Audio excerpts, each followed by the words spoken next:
Gbàgbà lọ́wọ́ lórúkọ Jésù. Olúwa gbọpẹ́, Olúwa gbọ́ àyìn, Olúwa gbọpẹ́, Olúwa gbọpẹ́, Olúwa gbà àyìn. Lọ́wọ́ Jésù tó ní gbogbo agbára lọ́wọ́, Olúwa gbà ọpẹ́ wa, Olúwa gbà àyìn wa. Bàbá látọ̀ wá láàárọ̀ yìí, Jésù járe ọ, Jésù járe ọ̀nà agbára rẹ, Jésù járe ọ̀nà ògo rẹ, járe ọ̀nà ẹwà rẹ bàbá. Lọ́wọ́ agbára rẹ jáde, a ó sì yìn ọ́ lógo, a ó sì gbé ọ ga láì lórúkọ Jésù Kristi Olúwa wa, àmín. Ọmọlúwàndé kábẹ̀sì dúpẹ́ fún orí ọ̀fẹ́ tàrí gbà àti àánú lọ́wọ́ rẹ̀ sẹ́, èyí tó fi pa ayé wa mọ́, èyí tó fi dá wa sí, èyí tó fi kó ayọ̀ lọ́wọ́ ewu gbogbo. Ẹ ká dúpẹ́ lọ́wọ́ Ọlọ́run yìí fún àǹfààní ńlá èyí tí a rí gbà láàárọ̀ yìí níwájú rẹ̀ tó kà wá máa láàyè. Ẹ ká dúpẹ́ fún orí ńlá tí a rí gbà níwájú Ọlọ́run. Ẹ ká gbogbo ọkàn wa dúpẹ́ lọ́wọ́ rẹ̀ sẹ́. Let's thank him, let's appreciate him, let's give that honor to him. Ẹ ká fi ọpẹ́ fún Olúwa nítorí pé àánú ẹ̀ dúró láláì. Ẹ ká dúpẹ́ fún oore tí Ọlọ́run ń ṣe lọ́wọ́lọ́wọ́ nínú ayé wa o. Ẹ ká dúpẹ́ fún oore tí Jésù ṣe lórí ayé wa, lórí ọ̀nà wa gbogbo. Ẹ ká dúpẹ́ fún oore ọ̀fẹ́ tá a rí gbà, ọwọ́ àánú agbára rẹ̀ lórí ayé wa. Ẹ ká dúpẹ́ lọ́wọ́ Ọlọ́run. Ẹ ká dúpẹ́ lọ́wọ́ Jésù. Ẹ ká dúpẹ́ fún oore ọ̀fẹ́ yìí, oore ọ̀fẹ́ tá a rí gbà. Ẹ ká dúpẹ́ fún àánú ńlá èyí tó fi kó wa yọ. Olúwa o ṣeun, Olúwa o ṣeun, Olúwa o ṣeun, Olúwa o ṣeun, Olúwa o ṣeun. Ẹ ká dúpẹ́ lórí oore ọ̀fẹ́ yìí, oore ọ̀fẹ́ wà láàyè. The grace that we have received from the Lord.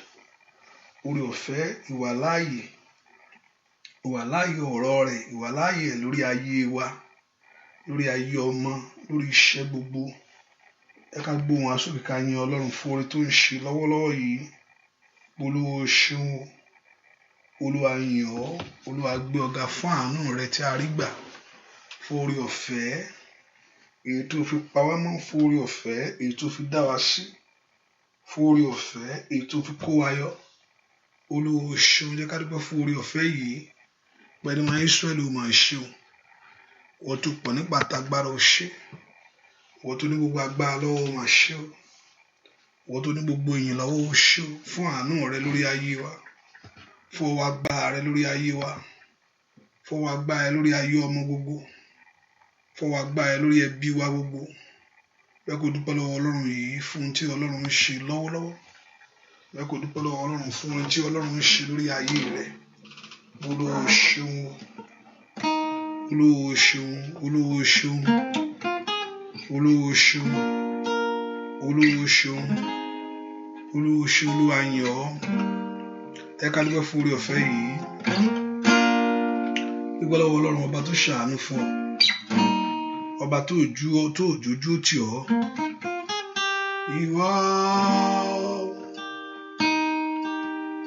lọ́pẹ́ yẹ,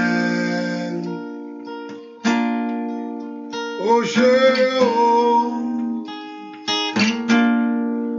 Mẹ́sáyà.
dúpẹ́ lọ́wọ́ Ọlọ́run yìí. Psalm 66 verse 1 says to us, make a joyful noise unto God, all ye lands. Sing forth the honor of his name. Sing forth of his honor of his name. Say unto God, I want to begin to thank him for what God has done in our life. Fẹ́ ká dúpẹ́ lọ́wọ́ Ọlọ́run fún orí ọ̀fẹ́ tó fún wa yìí. Mẹ́kò gbọ́ Ọlọ́run ga fún ohun tó ń ṣe lọ́wọ́lọ́wọ́ náà ayé rẹ ni. Kábíyèsí rẹ Olódùmarè tó kábíyèsí ọba ọwọ́ rẹ̀ dà. Kábíyèsí rẹ Olódùmarè tó kábíyèsí ọba kábíyèsí.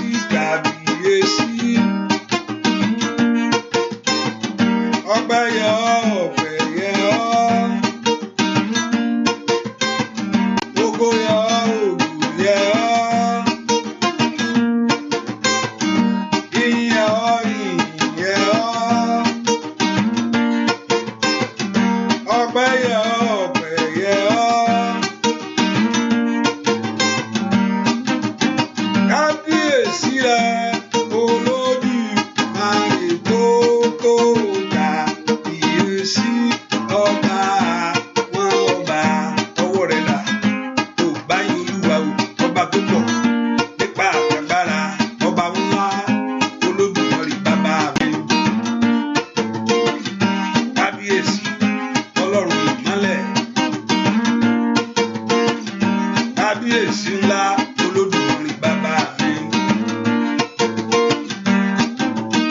Kábíyèsí rẹ Olódùmarè tó kábíyèsí ọba wọn ọba bóyá yìí.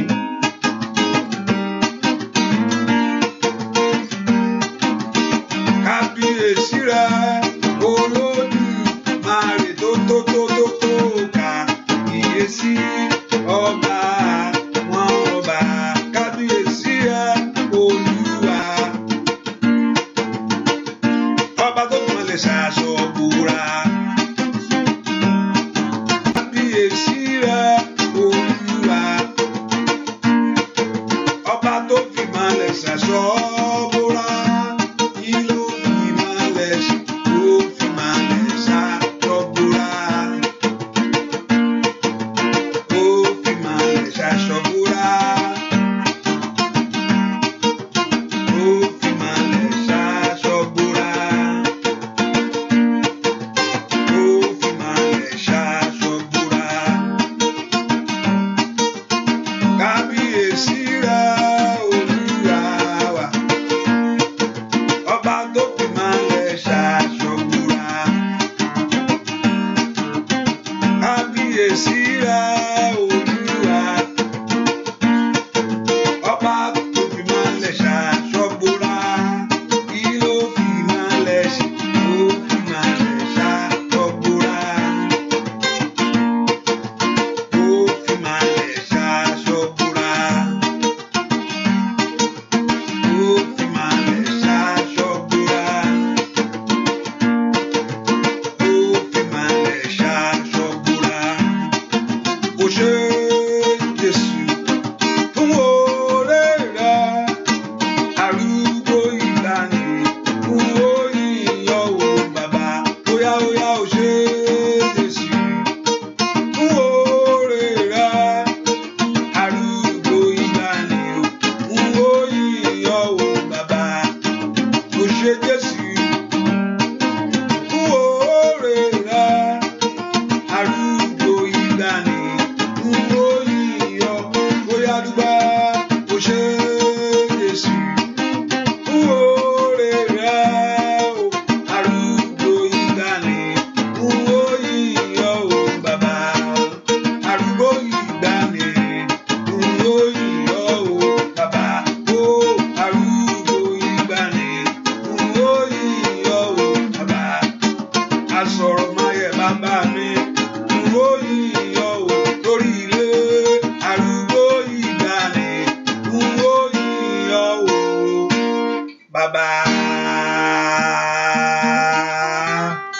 ẹ ká dúpẹ́ lọ́wọ́ Ọlọ́run fún oore ọ̀fẹ́ tá a rí gbà lọ́wọ́ Ọlọ́run yìí. Ẹ ká gbé Ọlọ́run ga fún iṣẹ́ rẹ̀ lórí ayé wa gbogbo. Olúwa ṣeun, ìwọ tó dára sí wa, tó dára sí ọ̀nà wa, ìwọ tó dára sí ayé wa, ìwọ tó wà níbẹ̀ fún wa sẹ́. Ẹ ká dúpẹ́ fún àǹfààní ìwà láàyè. Ẹ ká dúpẹ́ fún ìlérí ọ̀rọ̀ rẹ̀ ètò ìwà sí ìmúṣẹ. Ẹ ká dúpẹ́ fún ọwọ́ agbára tí ó fi kàn wá. Ẹ ká dúpẹ́ fún iṣẹ́ tó ń bá lọ lórí ayé wa o. Bí ohun tí ó tilẹ̀ ń ṣe bí ò tilẹ̀ yé wa. Ẹ ká dúpẹ́ fún iṣẹ́ rẹ̀ tó ń bá lọ. Thank him for his work. Thank him for that grace of his word in our lives. Let's appreciate him. Let's give that honor to Jehovah God. Ẹ ká fi ọpẹ́ fún Olúwa nítorí pé àánú rẹ̀ dúró láláì yìí. Ọba tí àánú rẹ̀ dúró lórí ayé wa. Ọba tí òjòjò tì wá. Jésù mà ṣeun fún ìrìn àjò ayé mi, fún ìrìn àjò ayé ọmọ mi gbogbo.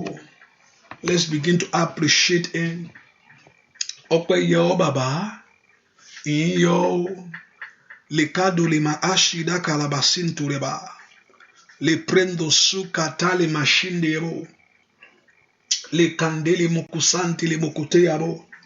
Dúpẹ́ lọ́wọ́ Ọlọ́run yìí, Olùgbà ló máa ṣeun, Olùgbà ló máa ṣeun, Olùgbà ló máa ṣeun, Olùgbà ló máa ṣeun, Olùgbà ló máa ṣeun, Olùgbà ló máa ṣeun, Olùgbà ló máa ṣeun, Olùgbà ló máa ṣeun, Olùgbà ló ṣeun, Olùgbà ló ṣeun, Olùgbà ló ṣeun, Olùgbà ló ṣeun.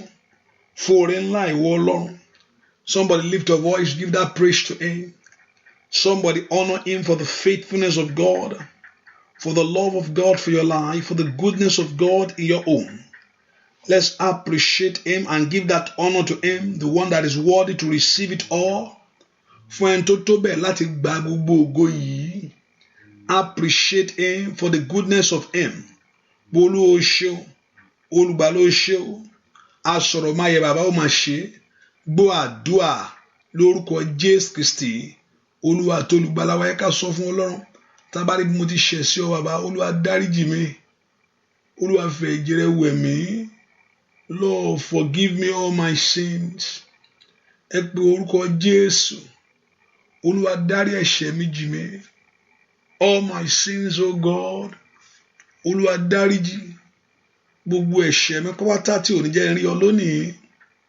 Gbogbo ẹ̀ṣẹ̀ mi tí ò ní jẹ́ kí ìwọ Ọlọ́run kó gbóhùn mi. All my sins that do not allow me to experience your glory. Gbogbo ẹ̀ṣẹ̀ tí ò ní jẹ́ kó fi agbára rẹ̀ hàn lórí ọ̀rọ̀ mi. Ẹ ká sọ fún Jésù lọ́wọ́lọ́wọ́. That Lord should forgive those sins. Ẹ̀jẹ̀ Jésù kó pa gbogbo ẹ̀ṣẹ̀ náà rẹ́. Gbogbo àṣírí náà gbogbo. Let the blood of Jesus wash it away. Gbogbo ẹ̀ṣẹ̀ náà pátápátá níwájú Olúwa. All our sins before God. All our sins before Jehovah God. Let's just begin to ask the Lord Jehovah God to forgive us. Olúwa dárí àṣírí èmi jì mí. Ẹ̀jẹ̀ rẹ̀ kó wẹ̀ mí. Ẹ̀jẹ̀ rẹ̀ kó tú mi ṣe lónìí. Ẹ̀jẹ̀ rẹ̀ kó sọ mí dọmọ. Ẹ pe orúkọ Jésù. Ẹ̀jẹ̀ Jésù kó tú wa ṣe lónìí. Ẹ̀jẹ̀ Jésù kó sọ wá di ọmọ. Ẹ̀jẹ̀ Jésù ra ayé mi padà. Let him redeem your life. Ẹ̀jẹ̀ Jésù wẹ̀ mí. Olúwa fi ẹ̀jẹ̀ rẹ̀ wẹ̀ mí. Olúwa fi ẹ̀jẹ̀ rẹ̀ wẹ̀ ayé mi. Somebody pray that the blood of Jesus begin to wash you. Olúwa fi ẹ̀jẹ̀ rẹ̀ wẹ̀ iṣẹ́ mi lọ́wọ́lọ́wọ́. Ask the blood of Jesus to begin to wash you. Olúwa fi ẹ̀jẹ̀ rẹ̀ wẹ̀ ọ̀nà mi gbogbo. That the blood of Jesus to wash you. Olúwa fi ẹ̀jẹ̀ rẹ̀ wẹ̀ mí. Ẹ̀jẹ̀ rẹ̀ jọ̀ọ́ wẹ̀ ayé mi. Ẹ̀jẹ̀ rẹ̀ jọ̀ọ́ wẹ̀ iṣẹ́ mi. Ẹ̀jẹ̀ rẹ̀ jọ̀ọ́ wẹ̀ ọ̀nà mi. Ẹ̀jẹ̀ rẹ̀ jọ̀ọ́ wẹ̀ ayé ọmọ mi. Ẹ pe orúkọ Jésù. Let that blood wash you, cleanse you, purify you, sanctify you. Ẹ̀jẹ̀ náà kó wẹ̀ ọ́. Ẹ̀jẹ̀ náà kó sọ ọ́ dọmọ. Ẹ̀jẹ̀ Jésù wẹ̀ mí. Ẹ̀jẹ̀ Jésù sọ mí di ọmọ. Somebody pray kí ẹ̀jẹ̀ Jésù kó wẹ̀ ayé rẹ. Ẹ̀jẹ̀ Jésù kó sọ ọ́ di ọmọ lónìí. Gbọ́ àdúà lórúkọ Jésù Kristi. Olúwa wa. The Bible told us in Psalm 71 verse 1. He said, be merciful unto us and bless us and cause your face to shine upon us. Olúwa ṣàánú fún wa. Olúwa jẹ́ kí ojú rẹ kó mọ́lẹ̀ sí wa ní ara. Ẹ jẹ́ ká pe orúkọ Jésù láàárọ̀ yìí. Olúwa ṣàánú fún mi. Mo ní Ọlọ́run ò ṣe é mú, kò ṣe é bá jà. Ọlọ́run ò ṣe, ta ló fẹ́ mú? Ìyẹn ò dẹ̀ reduce ẹ̀ kò ń ṣe gbà Ọlọ́run ó ń ṣe Ọlọ́run ọ̀pọ̀lọpọ̀ gbàdá wà pé ó kì í ṣe Ọlọ́run. Àwa la fi jẹ́. Àwa kọ́ la fi jẹ́. Káléèyàn ló fi Ọlọ́run jẹ Ọlọ́run ni wọ́n lè yọ pé òun ṣe Ọlọ́run mọ́, yes èèyàn lè sọ pé òun ṣe Ọlọ́run mọ́ torí pé èèyàn ló fi jẹ́. Wọ́n lè yọ ọba ayé kúrò, èèyàn ló fọba ayé jẹ́, òun ṣọba wa mọ́ o. Wọ́n lè sọ pé you are no more our president, wọ́n lè sọ fún bẹ́ẹ̀ torí àwọn èèyàn ló fi jẹ́.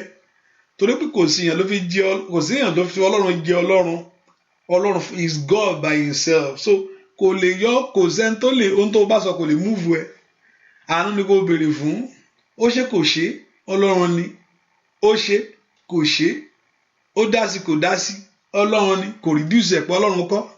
Bẹ́ẹ̀ ni ẹ ká pe orúkọ Jésù. Àánú ló bá béèrè fún. Olúwa ṣàánú fún mi. Ayé mi ń fẹ́ àánú rẹ. Ẹ pe orúkọ Jésù. Olúwa ṣàánú fún mi. Ayé ọmọ mi ń fẹ́ àánú rẹ. Olúwa ṣàánú fún mi. Ilé mi ń fẹ́ àánú rẹ. Ẹ pe orúkọ Jésù dáadáa. Ẹ béèrè fún àánú Ọlọ́run yẹn. Ẹ béèrè fún àánú Ọlọ́run lórí ayé rẹ ni. Ẹ béèrè fún àánú Ọlọ́run lórí iṣẹ́ rẹ. Ẹ pe orúkọ Jésù bí tẹ́ wà. Àánú kó fọhùn sẹ́. Àánú Ọlọ́run kó fọhùn lórí ọ̀nà rẹ gbogbo. Olúwa ṣàánú fún mi. Jẹ́ n rí àánú láàrẹ gbà. Olúwa ṣàánú fún mi. Ayé mi jó ráàánú gbà. Olúwa ṣàánú fún mi. Iṣẹ́ mi jó ráàánú gbà. Ẹ pe orúkọ Jésù. Olúwa ṣàánú fún mi.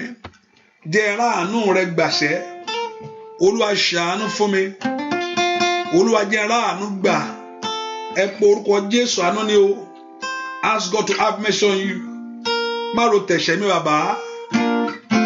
Má ro ti wà mí, má ro ti ṣe èmi ni. Àánú ni mo béèrè fún. Ṣàánú fún mi. Ṣàánú fún mi. Ṣàánú fún ayé ọmọ mi gbogbo. Pe orúkọ Jésù bí tó wà sẹ́. Ọlọ́run ṣàánú fún ayé àwọn èèyàn yìí o. Olúwa ṣàánú fún ayé àwọn èèyàn yìí. Olúwa ṣàánú lórí iṣẹ́ àwọn èèyàn yìí. Olúwa ṣàánú lórí àwọn èèyàn yìí. Ní orúkọ Jésù. Ayé yín kó ráàánú yẹn gbà. Ayé yín kó ráàánú yẹn gbà. Ayé ọmọ kó ráàánú gbà. Ó ti tó àkókò. Ó ti tó àkókò. Ó ti tó àkókò. Ọ̀rọ̀ mi kó dayọ̀. Ó yá sọ fún Ọlọ́run. Ó ti tó àkókò. Ó ti tó àkókò. Ó ti tó àkókò. Ọ̀rọ̀ mi kó dayọ̀. Ó bá gbàdúrà. Ó ti tó àkókò. Ó ti tó àkókò.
Jésù Olúwa bẹ̀rẹ̀ iṣẹ́ ìyanu rẹ nínú ayé mi.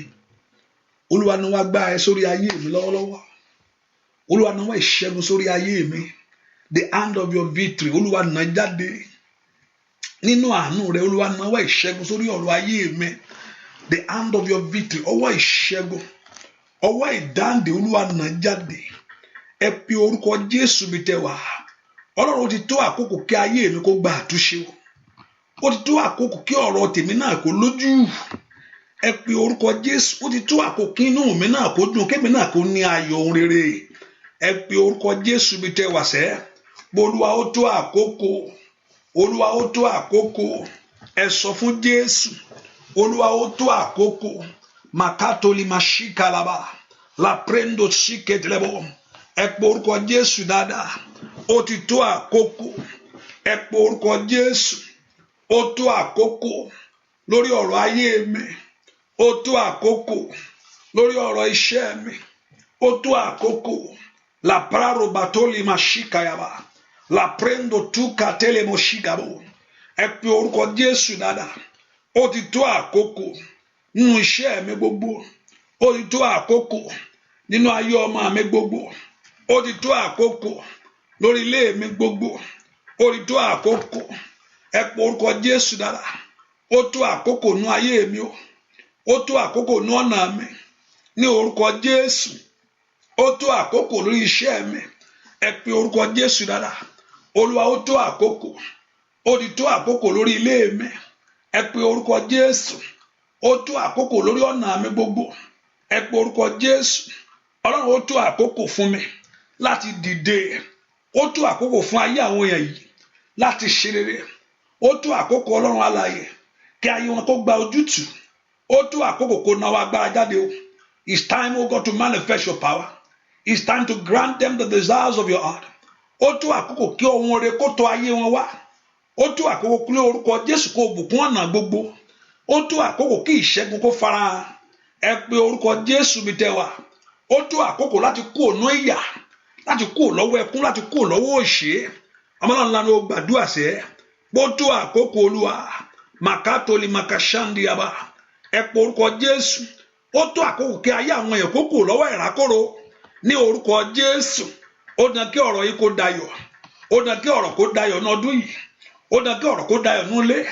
Ó dàn kí ọ̀rọ̀ yìí kó dayọ̀ lórí ọmọ. Ní orúkọ Jésù. It's time for your joy. It's time for your fulfillment. It's time for your breakthrough. It's time for your moving forward. Ẹ pe orúkọ Jésù bí tẹ́ wà. Ọlọ́run ó tó àkókò kémi náà kí oore ṣe láyé. Ó tó àkókò ní orúkọ Jésù kóore kó tẹ ọwọ́ àwọn èèyàn yìí. Ní orúkọ Jésù. Ó tó àkókò kò ṣe ìgbédìde ayé wọn. Ẹ pe orúkọ Jésù dáadáa. Ó tó àkókò kí n bọ́ lọ́wọ́ oko ẹrú bàbá. Ní orúkọ Jésù. Ẹ pe orúkọ lọ́wọ́ ìdààmú yẹn. Lọ́wọ́ àìrọ́mọbíyàn àrọ́kọ yẹn. Lọ́wọ́ tó ń ṣẹlẹ̀ yẹn ó tó àkókò kí n kú òǹbẹ̀. Nínú ìgbèkùn yìí. Ní orúkọ Jésù. Nínú ìgbèkùn àìsàn. Nínú ìgbèkùn ìdààmú. Ẹ pe orúkọ Jésù. Ọlọ́run ó tó àkókò kí n rí ìṣẹ́gun ńlá. Ó tó àkókò kí ọwọ́ tèmi náà kó ba ohun rere. Ẹ pe orúkọ Jésù. Olúwa ó tó àkókò. Olúwa ó tó àkókò. Olúwa ó tó àkókò. Olúwa ó tó àkókò. Olúwa ó tó àkókò. Ọmọlọ́run lánàá ó gbàdúrà. Ó tó àkókò kí ayé mi náà kó rí ìṣẹ́gun. Ó tó àkókò kí ọwọ́ mi náà kó bà á. Ẹ pe orúkọ Jésù. Ó tó àkókò bàbá. Ní orúkọ Jésù kí ogun ayé mi kó padà. Ó tó àkókò kébì náà kó ní ìṣẹ́gun. To have victory. Ó tó àkókò gbọ́ àdúrà lórúkọ Jésù Kristi. Olúwa wẹ orúkọ Jésù. Jẹ́ àkókò ìyanu mi farahàn náà. Jẹ́ kí ayé mi kó wọnú ìgbà ọ̀tun. Kò ṣe ìgbà ìní ẹni kéèyàn mọ̀ kú. Kò ṣe ìgbà àrọ́mọ bí ẹni kéèyàn mọ̀ láyé rẹ̀. Títí ó fi bẹ́ẹ̀ ni. Ó dá kí ìyàtọ̀ kó dé báyìí. Is that not the word of God that told us he's going to do a new thing? Ṣèbí Ọlọ́run ló sọ pé òun ó ṣe ohun tuntun kan. Ó lè máa ṣe ohun tuntun kan èyí tí ó wù jáde nísinsìnyí. Ẹ pe orúkọ Jésù. Ohun tuntun rẹ kó bẹ̀rẹ̀ lórí ayé mi. Ó tó àkókò ìṣeré fún mi o. Ó tó àkókò ìṣeré fún ayé ọmọ mi. Ó tó àkókò ìṣeré lórí iṣẹ́ mi. Ó tó àkókò ìṣeré lórí ọ̀nà mi gbogbo. Ẹ pe orúkọ Jésù bí tẹ́ wà. Olúwa ó tó àkókò kí ayé tèmi náà kó dìde lẹ̀. Ó tó àkókò kí èmi náà rí oore ṣe. Ohun tó ń fẹ́ yẹn wà gbọ́ pẹ̀lú mi ṣe. Ó dá kí èmi náà rí ṣe. Ó tó àkókò ọmọ tèmi náà rí oore ṣe láyé. Ẹ pe orúkọ Jésù. Olúwa ó tó àkókò. Gbà mí lọ́wọ́ ìyà. Yọ mí lóko ẹrú. Pe orúkọ Jésù. Makatotoli makapapo satayaba. Ẹ pe orúkọ Jésù. Gbà mí lọ́wọ́ ìyà. Yọ mí lóko ẹrú. Ask God to deliver you from suffering and shame. Ẹ pe orúkọ Jésù. Ó tó àkókò bàbá. Kó kúrò lọ́wọ́ ìyà yẹn. Kó kúrò lọ́wọ́ ẹ̀gàn yẹn. Gbọ́ àdúà lórúkọ Jésù Kristi. Olúwa wa, yọ mí lóko ìyà o bàbá, yọ mí lóko ìyà. Amẹ́ríkà kò kì í yọ̀yàn ń bẹ o. Iṣẹ́ èèyàn gangan kò ń yọ̀yàn lóko ìyà. Ẹni tó bá kọ ìyà mọ́ láyé ẹ̀ yóò jẹ́. Ẹni tó kọ ìyà mọ́ láyé ẹ̀. Tí má márì ní ìsìn gbogbo nǹkan á da, màá rọ́kọ tó máa tọ́jú mi. Phase 2 nu. Hallelujah. Bẹ́ẹ̀ ni tí bá lóyìnbó, tí bá lọ lóyìnbó, tí bá parí skul, tí bá bẹ̀ sí ṣiṣẹ́ báyìí, owó á máa dọ́wọ́ mi, màá gbádùn. Ọlọ́run ní yọ̀yàn lóko ìyà yẹn. Kò sí Ọlọ́run ní yọ̀yàn lọ́wọ́ Ọlọ́run ní yọ̀yàn tó bá sì yọ èèyàn ó yọ ọ́nù. Yọ mí lóko ìyà o, yọ bàbá, yọ mí lóko ìyà. Gbàdúrà. Yọ mí lóko ìyà o bàbá, yọ mí lóko ìyà. Kí iye wọṣọ aláyé ni, kí iye jẹun bí aláyé ni. Ó yẹ ṣe mí tàbí ṣùgbọ́n o, bàbá yọ mí lóko ìyà. Óyá yọ mí lóko ìyà o bàbá, yọ. Óyá kó yọ ayé rẹ ni. Yọ mí lóko ìyà, bàbá yọ mí lóko ìyà. Yọ mí lóko ìyà o bàbá, yọ mí lóko ìyà. Kí iye wọṣọ bí aláyé ni, kí iye jẹun bí aláyé ni. Ó yẹ ṣe mí tàbí ṣùgbọ́n o, bàbá yọ mí lóko ìyà. Ọwọ́ òkú ìyà ẹ jáde lórúkọ Jésù. Ọba tó yọ ọmọ Ísírẹ́lì lọ́wọ́ òkú ìyà tó ẹrú. Ó yọ ayé rẹ tọmọtọmọ rẹ. Ó yọ iṣẹ́ rẹ lọ́wọ́ òkú ìyà gbogbo. Òkú ìyà rọ́mọbí, òkú ìyà ẹ̀gàn. Òkú ìyà ṣètì, òkú ìyà múbọ́. Lórúkọ Jésù. Yọ mí lóko ìyà o, bàbá yọ mí lóko ìyà. Lórúkọ Jésù. Yọ mí lóko ìyà o bàbá, o bàbá yọ mí lóko ìyà. Kí iye wọṣọ bí aláyé ni, kí iye jẹun bí aláyé ni. Ó yẹ ṣe mí tàbí ṣùgbọ́n o, bàbá yọ mí. Ó yá pé Jésù. Yọ mí lóko ìyà o bàbá, yọ mí lóko ìyà. Yọ mí lóko ìyà o. Yọ mí lóko ìyà o bàbá, yọ mí lóko ìyà. Kí iye wọṣọ bí aláyé ni, kí iye wọṣọ bí aláyé ni. Ó yẹ ṣe mí tàbí ṣùgbọ́n o, bàbá yọ mí lóko ìyà. Ó yá sọ bẹ́ẹ̀. Yọ mí lóko ìyà bàbá. Ó yá pé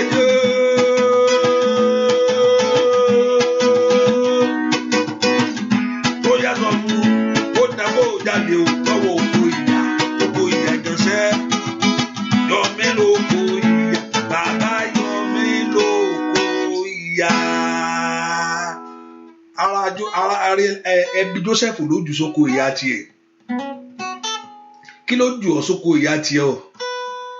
Kò sí lè tí Ọlọ́run ò lè yọ ọ́. Ẹbí rẹ̀ ló tà sóko ẹrú. Ẹ pe orúkọ Jésù. Olúwa fà mí jáde lọ́wọ́ oko ìyà, ìrọmọbí, ìdààmú, ìlọ́nu oríṣiríṣi, ọkọ ìyà ìríṣẹ́ ṣe. Tàbí ọwọ́ oko ìyà àníwò ìgbélu yìí. Ọkọ ìyàsẹ́. Olúwa yọ mí jáde. Daddy, bring me out of this slavery. Bring me out. Ẹ jẹ́ n jáde lọ́wọ́ oko ìyà ìgàn yìí. Lọ́wọ́ oko ìyà àmúbọ̀ àtàṣetì yìí bàbá.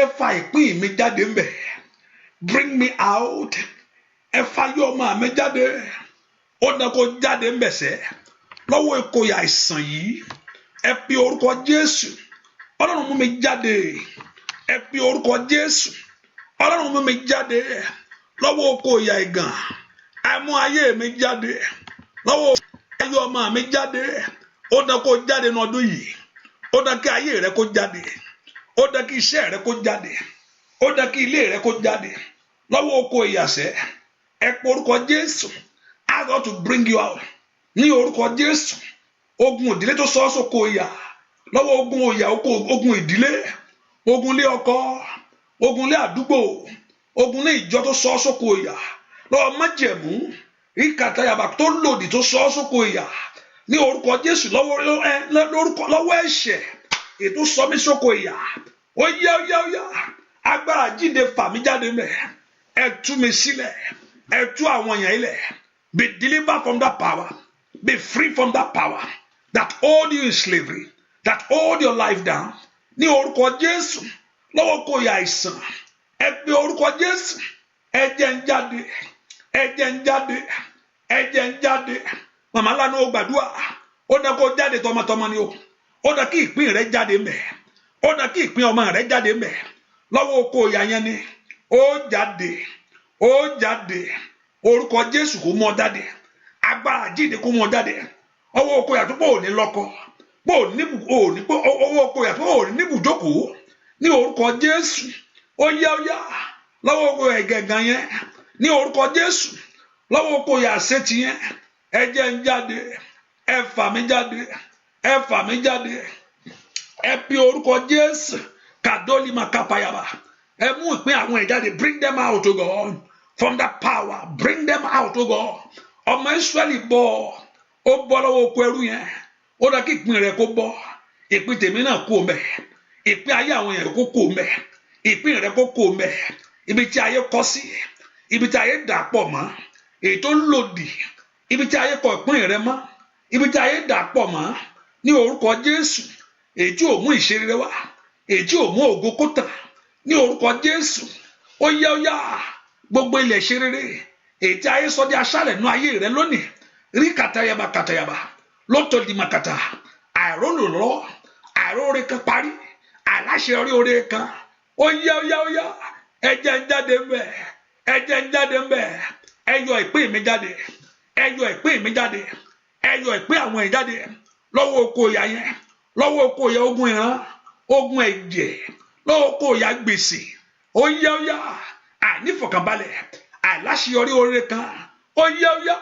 ẹ pe orúkọ Jésù, ẹ bá bẹ́ẹ̀ tó ní í sọ, ó yẹ ẹ jáde láàárọ̀ yìí, ẹ jáde tọmọtọmọ, lọ́wọ́ amúniṣẹ́rú, lọ́wọ́ ogun amú ayé ẹni sìn, ní orúkọ Jésù, lọ́wọ́ ogun adọ̀nà ẹni rú, ẹ jáde,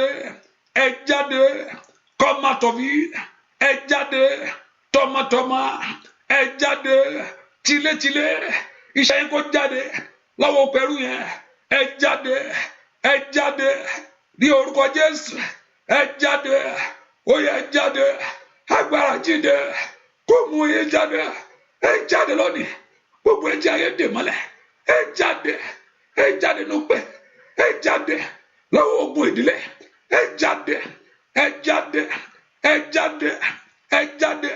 lọ́wọ́ tó ń dààmú iṣẹ́ ẹni, tí ò jẹ́ kí iṣẹ́ ẹni ẹ láyọ̀, whatever thing that is holding you down, tí ò jẹ́ kí iṣẹ́ yẹn gbèrú, tí ò jẹ́ kí iṣẹ́ yẹn dàgbà, ní orúkọ Jésù, àìníma kọ́ pradàgàbà, ẹ jáde lọ́wọ́ ìpín yẹn, ẹ jáde lọ́wọ́ agbára yẹn, ẹ bọ́ lọ́wọ́ ogun yẹn, ogun tí lé ayé ẹni ká, ogun tí lé ayé ọ̀ni ká, ní orúkọ Jésù, makatayaba, ogun tó fẹ́ fa ayé rẹ sí ẹ̀yẹ, wọ́n ní tàbí kàtọ́lì makapayaba, ogun tó fẹ́ dojú ti ayé ẹni, ẹ bọ́nú ẹ̀ lónìí, ẹ jáde, ní orúkọ Jésù, ẹ jáde,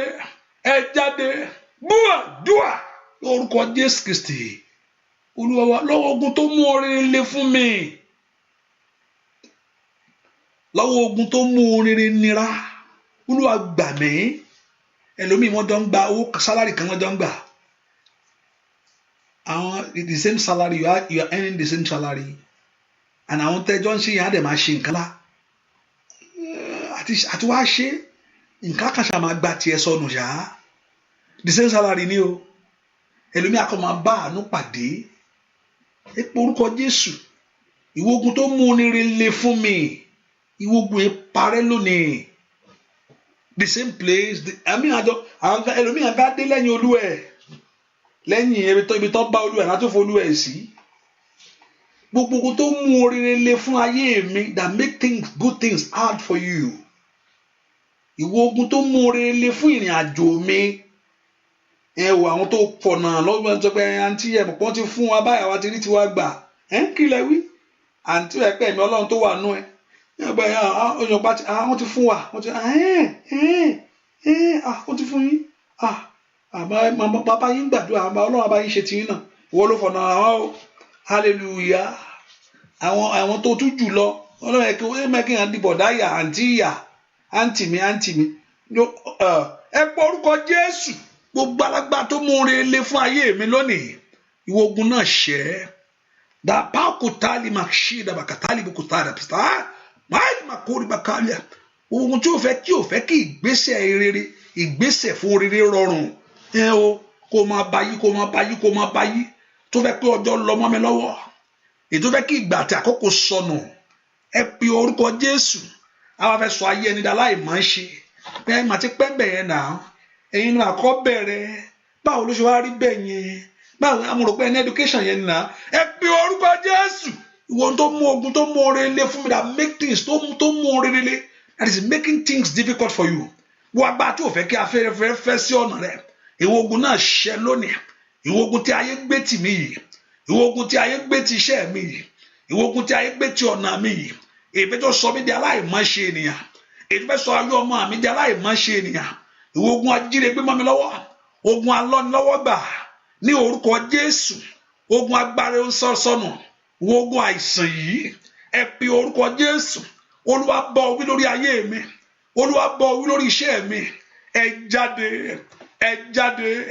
ẹ jáde níbo lẹ wà láàárọ̀ yìí àìlèmọ̀ kó parúpàtà ó jẹ́ kó ojúmọ́ rẹ bọ́ bá ọ ó jẹ́ kó wọn ọ̀tún bẹ̀rẹ̀ sí ṣẹlẹ̀ ó lọ tẹ̀ tí ń lé láti jọ ọ̀dẹ̀ kan rí gbà ní orúkọ Jésù ayé yín ò gbúdọ̀ tún mọ́fò ó yẹ pé orúkọ Jésù kò gbúdọ̀ tún bàjẹ́ àkókò yóò gbúdọ̀ tún sọnù 2021 rèé kò gbúdọ̀ tún bọ́ mélòó ló tún kù àìlèmọ̀ kálímà ṣáìdà mélòó ló tún kù nọdún yìí ìkàtọ́lì màkàpà mo ní mélòó ló tún kù ní orúkọ Jésù ọdún yóò gbúdọ̀ tún sọnù ìgbà mi àkókò mi ò gbúdọ̀ tún sọnù ó yẹ ẹgbàre èmi lé lọ ẹ pé orúkọ Jésù ó yá màṣíkà tó yaba ẹ gbé ògo mi fún mi èmi náà fẹ́ rógo tèmi náà lò ọmọ mi gbọ́dọ̀ kó rógo tiẹ̀ lò sẹ́ ẹ pé orúkọ Jésù ó yá pé orúkọ Jésù that the glory of God must shine your life ẹ pé orúkọ Jésù gbọ́ àdúrà lórúkọ Jésù Kristi Olúwa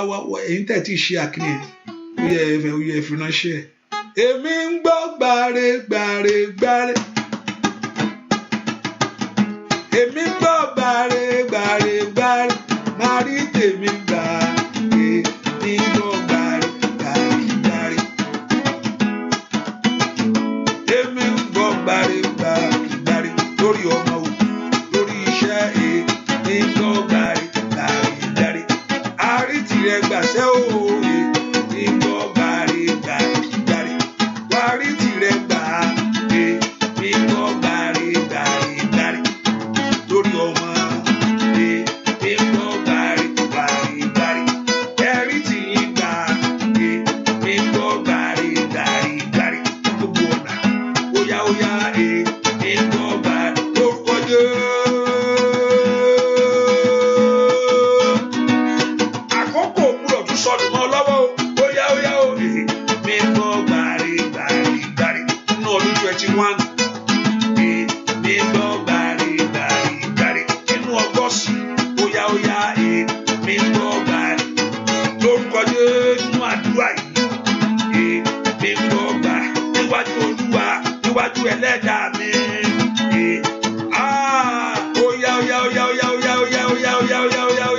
èmi ń gbọ́ gbàre nínú ọdún yìí gbogbo rẹ̀ tẹ́ ti ń bá lórúkọ Jésù ẹ̀bẹ̀ sí gbà gbogbo rẹ̀ tẹ́ ti ń bá lórúkọ Jésù ẹ̀bẹ̀ sí gbà.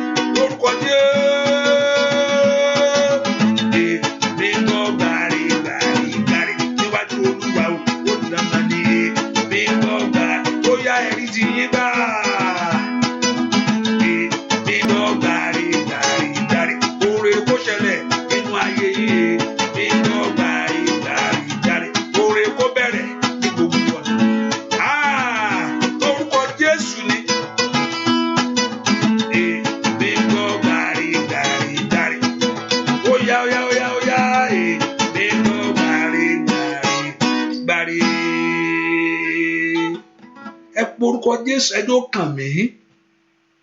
Let it be my turn in life. Ẹjọ́ kàn mí. Let it be my turn in life. Ṣọmọ nù wá àwọn èèyàn bímọ láàárọ̀ yìí. Bẹ́ẹ̀ ni èèyàn bímọ láàárọ̀ yìí. Ṣé àṣeyọrí ni ó dín kó orí tiẹ̀ gbàṣẹ́ ẹ̀? Ẹ pe orúkọ ẹ jẹ́ kèmí náà rí ẹjọ́ kàn èmi náà. Let it be my turn in life. My turn to prosper. My turn to receive it. My turn to able to do it well. My turn to move forward. Ẹjọ́ kàn èmi náà ìṣerere ẹjọ́ kàn mí. O pé pé wọ́n máa báwọn ni máa mú gèlè nìkan. Ó dẹ̀kan wá bẹ́ẹ̀ mú gèlè tiẹ̀ báyìí àkókò gèlè tiẹ̀ ti tó. Bẹ́ẹ̀ ni ẹjọ́ kàn èmi náà. Ìṣerere ẹjọ́ kàn ayé mi ẹjọ́ kàn máa mi. Olúwa mo ti ń dúró de ìyanu. Olúwa mo ti ń dúró de ògo mi o. Ẹjọ́ kàn mí ẹgbẹ́lé ayé àwọn èèyàn yìí lọ́wọ́. Ìrere gbogbo tó ti ń dúró de látijọ́ yìí. Ìrere gbogbo tí ń wá. Olúwa jójó kàn yín. Ó yẹ rí ti yín gbà.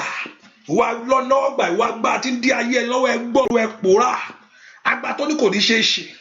Àgbà tó ní mi ní gbáre ìṣẹ́. Owó májẹ̀mú ìkàyàn tó ní kò ní dúró. Ẹ pe orúkọ Jésù. Olúwa sọ agbá ẹ̀dí asán. Olúwa bà ohun ìjẹ́ lórí ayé àwọn èèyàn yìí. Gbogbo ohun tó ṣẹ́ ìlòdì. Gbogbo ohun ajínigbé agbére sálọ. Gbogbo ìrànlọ́kà tó ní màkó pòródàkàtà.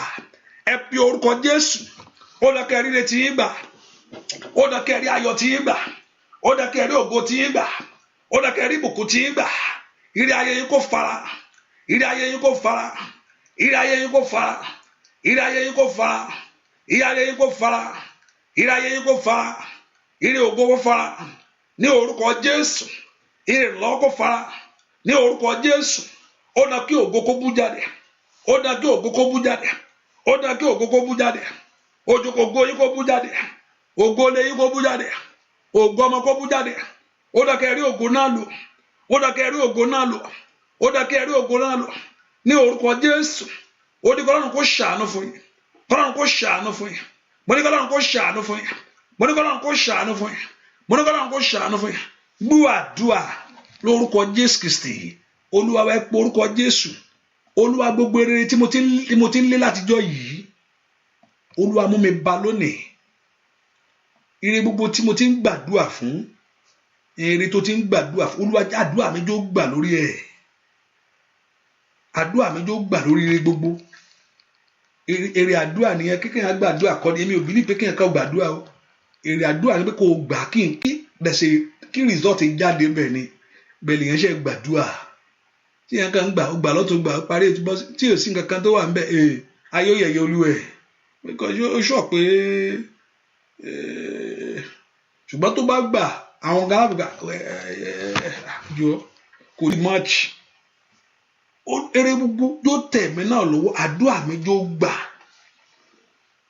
Ìwọ́n tó ń gbọ́ àdúrà fóore bí ayé mi wò àkókò orí yóò kàn mí láyé.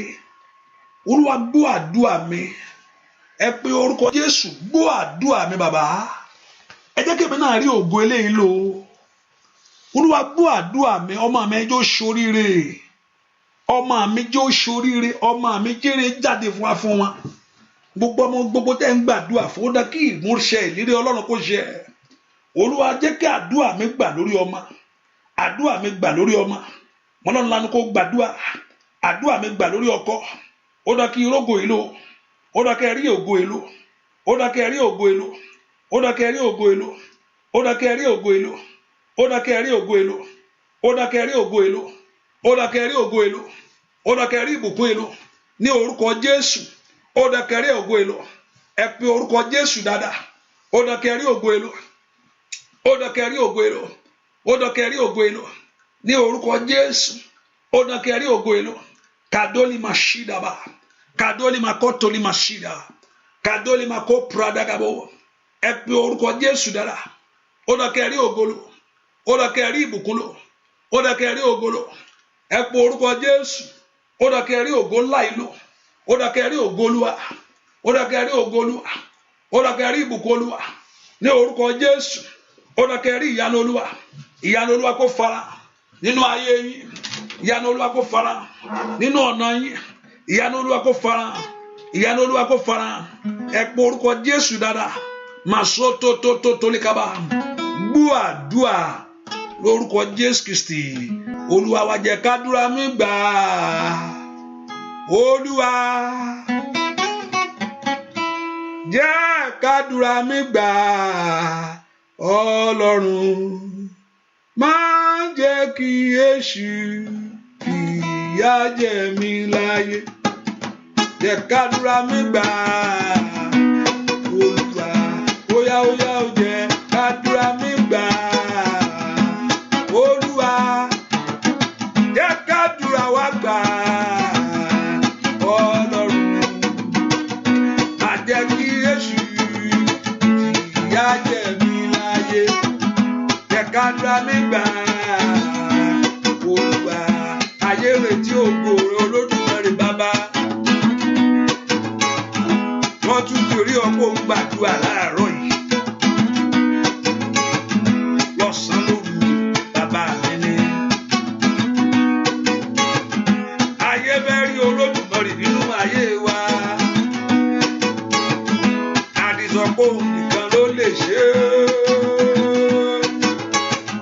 Bàbá jẹ́ kádúrà mi gbà, Olúwa jẹ́ kádúrà mi gbà, Ọlọ́run má jẹ́ kí èṣù fìyà jẹ mí láyé, jẹ́ kádúrà mi gbà, Olúwa óyá ó jẹ́ kádúrà mi gbà, Olúwa jẹ́ kádúrà wa gbà, Ọlọ́run má jẹ́ kí èṣù fìyà jẹ mí láyé, jẹ́ kádúrà mi gbà, Olúwa má jẹ́ kí èṣù dá mi lóró sá, jẹ́ kádúrà mi gbà, Olúwa má jẹ́ kí èṣù fìyà jẹ wá sẹ́ o,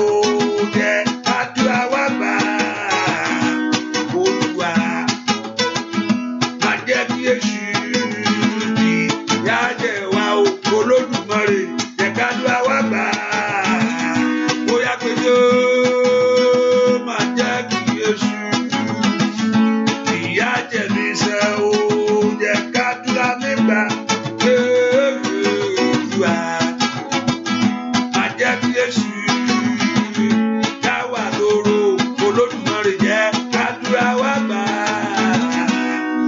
Olúwa. Ayé èèyàn ò ṣe dákẹ́ sí i, ayé èèyàn ò ṣe dákẹ́ gbà tó èèyàn lè ṣoògùn, ìyẹn á ṣáà gbàdúrà. Tíyẹn bá dẹ̀ chúùsì ọ̀nà ògùn, àwọn tó tún lóògùn tó lú ẹ wá, bẹ́ẹ̀ ni àwọn tó lóògùn tó lú ẹ wá, àwọn tó mọ bó ṣe lè ba nǹkan jẹ́ wà mọ́lú ẹ lára, ṣùgbọ́n agbára kan wọn lè bàjẹ́, ó náà ní agbára Jésù. Ibi ìsádi kan náà lè wọlé tọ̀ láti mú ọ, òun náà ní ìsádi Jésù. Kan tó mú ọ àkọ́kọ́ ọmọ Jésù, ẹni tó sì mú Jésù á múra lọ́pọ̀lọpọ̀, torí òun ti gbé ikú mì ní ìṣẹ́gun. Tí ẹni tó ti na kú mọ́lẹ̀, ohun tó ju èèyàn náà ní ikú, ohun tó ju gbogbo èèyàn pápátá òun náà ní ikú. Tó bá gbá olówó mú báyìí tó sì gbá àgbàlagbà mú, òun náà ló ju èèyàn lọ. Òun ni Jésù gbé mi ní ìṣẹ́gun ni, ó nà mọ́lẹ̀. Jésù ṣẹ́gun ikú, ó sọ pé ikú dà, ìsà òkú, ìṣẹ́gun rẹ̀ dà. Mo ní kò sẹ́ni tó wà nù ayé tí ò kú, òun nìkan ni o. Name it, mention it, ẹ sọ ẹni náà tí kú ò nà mọ́lẹ̀. Tó bá nà èèyàn mọ́lẹ̀ kò sẹ́ni tó lè jí. Dókítà gan ò lè, ẹgbẹ̀rún dókítà tí kíní ẹ bá jábọ́ báyìí àyà, ẹgbẹ̀rún dókítà ò lè dá padà, kò ṣeé dá padà ní páàkì ẹ̀ ní jẹ́ bẹ́ẹ̀. Ṣùgbọ́n òun gbé láti mọ̀ pé àjíǹde àti ìyè dán lóhun. Wọ́n ní Lásárù ti kú, ó ti rùn, ó ní Jésù sọ bẹ́ẹ̀, ó ní òun ní àjíǹde àti ìyè. Ó sọ pé òun, Jésù sọ bẹ́ẹ̀, kò sọ pé Ọlọ́run o, èmi ní àjíǹde. Ó tọ́ka sí ara rẹ̀, ó ní èmi ni àjíǹde àti ìyè. Ó ní ẹni tó bá gbà wọ́n gbọ́, ó ní bí ẹni yẹn ti lè kú, ẹni yẹn máa yè. Ó ti demonstrate ẹ̀, òun kankan kú, ó sì jíǹde. Pásítọ̀ báwo lẹ ṣe mọ̀ pé ó jíǹde? That's why èmi náà mo fi jókòó síbi ilé mi láàárọ̀ eré, torí ohun rẹ̀ lèmi fi jókòó. Hallelujah. Báwo ni mo ṣe fẹ́ mọ̀? Torí ìyanu yẹn á farahàn ayé ẹ lónìí láàárọ̀ yìí. Àjíǹde yẹn yóò sọ̀rọ̀ ara ẹ̀ di mímọ̀ fún ọ. Àjíǹde àti ìyè yóò sọ̀rọ̀ ẹ̀ di mímọ̀ ayé ẹ. Bẹ́ẹ̀ ṣe máa mọ̀ nípa wọ́n ń sọ ní àkókò rí, ṣùgbọ́n mímọ̀ yẹn, ògo yẹn yóò farahàn lórí ayé rẹ pé yes, it's alive. Kò yẹ pé wọ́n kò sí pé ìtàn Bíbélì nìkan. Ìyè yẹn yóò di mímọ̀ lórí gbogbo tó ti dòkúnú ayé rẹ pé àjíǹde àti ìyè ó wà síbẹ̀. Ẹ pọ orúkọ Jésù, àkókò rẹ̀ mi tó tó lónìí.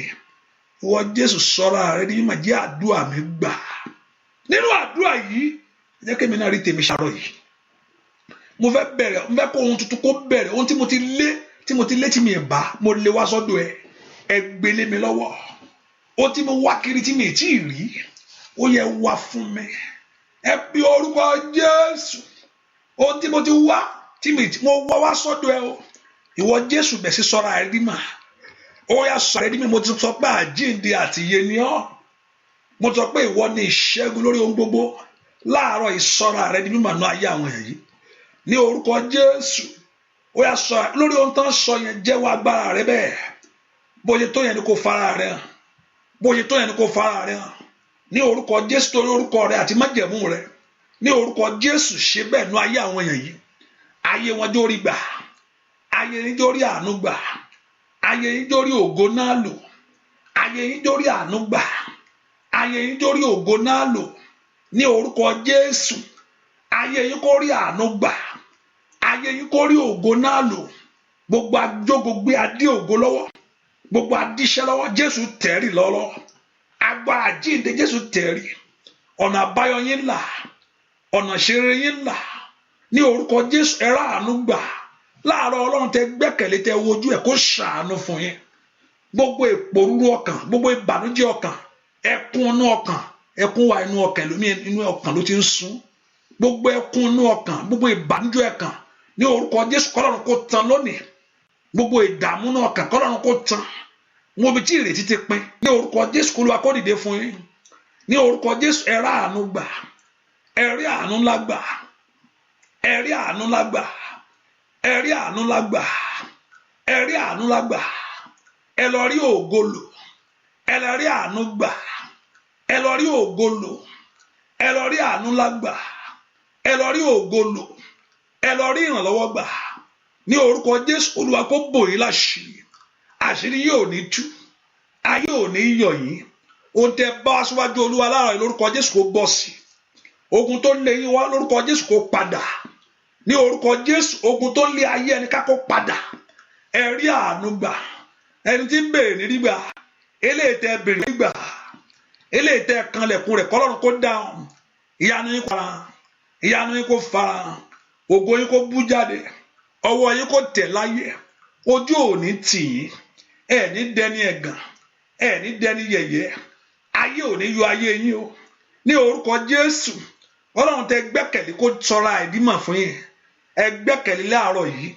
Lẹ́fi ké pé ó yá kó dáhùn, kó fi èsì padà. Ní orúkọ Jésù, mo ní kí Ọlọ́run kó dáhùn. Ibi ìsádìtẹ sáwọ̀ kó là yín lónìí. Kó gbà yín lórí ọmọ gbogbo. Ẹ ní banújẹ́. Kò ní bàjẹ́. Kò ní rí bẹ́ẹ̀ náà lọ́mọ. Gbogbo gbèsè kí Ọlọ́run kó cancel every debt. Let Jehovah God cancel it. Ẹ rí àánú lágbà. Ẹ rí ìrànlọ́wọ́ gbà. Ojú ò ní tì yín. Ayé ò ní yọ̀ yín.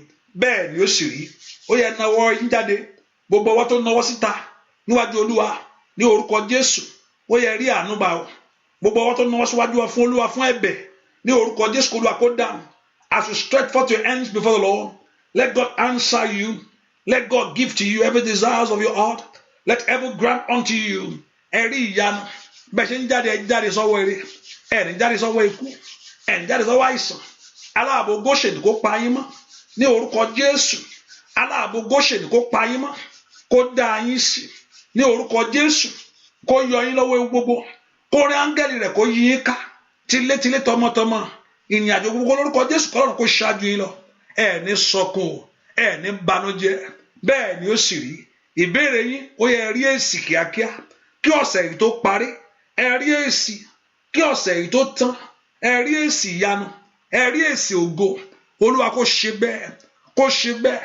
Gbogbo ẹni tó gbàgbọ́ pé Olúwa ló ṣe bẹ́ẹ̀ kó rí bẹ́ẹ̀ kí ọ̀sẹ̀ yìí tó parí, ẹ rí ìyanu yẹn kí ọ̀sẹ̀ yìí tó tán, ẹ rí ògo Olúwa yẹn, ẹ rí ọwọ́ Olúwa níbi tí ẹ ti nírètí, ìyanu kó jáde níbẹ̀. Níbi tí ẹ ti nírètí, ìyanu kó jáde níbẹ̀. Let God make it possible for you. Go in this God's grace. Kọ́lọ́ kó yọ omi ẹ̀sùn, agbára jíǹde kó wọnú omi lọ, kó mú ìwòsàn wá, kó mú ìtúsílẹ̀ wá. Ojú òní tì yín, àdúrà yín ti gbà, bẹ́ẹ̀ ni ó sì rí láì lórúkọ Jésù Kristi Olúwa àtàgbára wa. Àmín, àmín, àmín lórúkọ Jésù. Hallelujah. Praise the Lord. May I just put in mind that the prayer continue in the morning by 6. And I know the Lord Jehovah God will do great things. And for those also partners prayer tonight, remember I told you that prayer is not on Zoom. No, I'm sorry. It's not on Facebook. It's not on YouTube. It's on Zoom. So it's not. So if you are waiting, I should come on Facebook. No, I'm not coming on Facebook. I'm not coming on YouTube. I'm not coming on Spreaker. It's on Zoom. And I know that by 5 in the evening, hallelujah, Eastern time. But there's a prayer in the morning by 6 a.m. by God's grace. By láàárọ̀ yìí, àdúrà yín ó gbà ó. Ẹ lọ ṣe kẹrẹ àánú gbà ó. Kẹrí ògo Olúwa, kẹsìrì ẹwọ Olúwa. K'Olúwa kó ṣe àánú ayé yín. Bẹ́ẹ̀ ni ó sì rí. Jésù Olúwa wa. Àmín, àmín. Gbogbo ìdẹ̀kùn òkùnkùn kò ní mú ọ. Pápẹ́ ọ̀tá ò ní mú ọ lẹ́sẹ̀. Gbogbo tó bá dẹ páńpẹ́ sí, ẹni tó dẹ páńpẹ́ ẹni kó jì sínú kòtò rẹ̀ o. Ẹni tó dẹ páńpẹ́ fún ọ kó jì sínú kòtò rẹ̀, kó náà wá tó wá bẹ̀bẹ̀ pé ẹ dáríjì mí. Bẹ́ẹ̀ ni ó sì rí. Jésù Olúwa wa. Àmín, àmín lórúkọ Jésù. God bless you. Thank you. Bye bye. Thank you for being here. God bless you.